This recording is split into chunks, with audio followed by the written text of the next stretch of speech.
This all comes after that, the equivalent of a political earthquake, really, for the Liberal Party at the Aston by-election.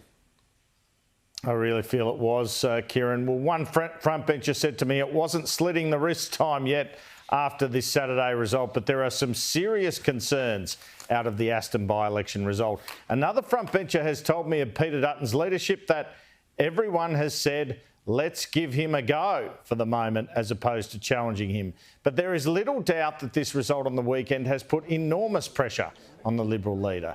The PM had a contingency plan to fly up to Victoria from Tasmania, where he was on Sunday morning in case of a win, but he didn't expect it to happen. If anything, Labor hardheads thought that it might be too close to call on Sunday morning if they were in with a sniff of victory. They were not expecting a swing of more than 6%, which sees Labor candidate Mary Doyle at 53.5% with some absentee and postal votes to come.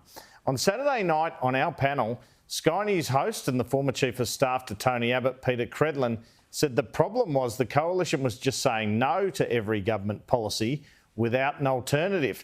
Sounds like they're about to shake this up in terms of their approach on The Voice. You cannot win without a contest, and we're not offering a contest.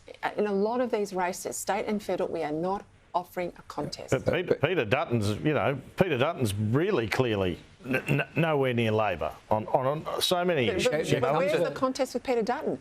As I said, yes, he's voting no, but what is he offering as the alternative? What is the reason to vote for the Liberal Party?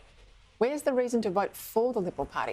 I mean, Tony Abbott had a negative in all that mantra, stop the boats, vote for us to stop the boats, vote for us to fix the debt.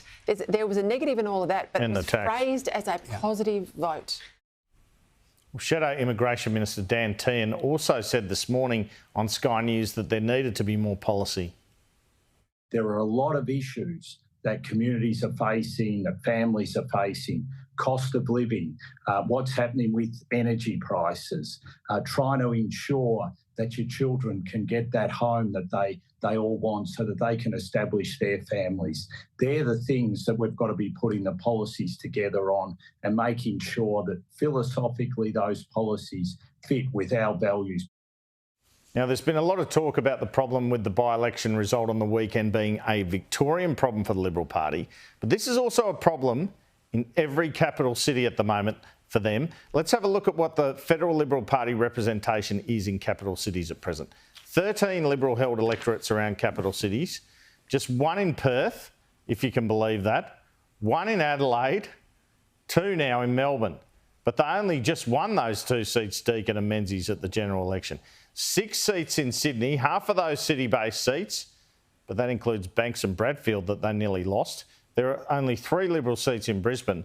So Saturday cemented the issue that Peter Dutton needs to win back some city votes.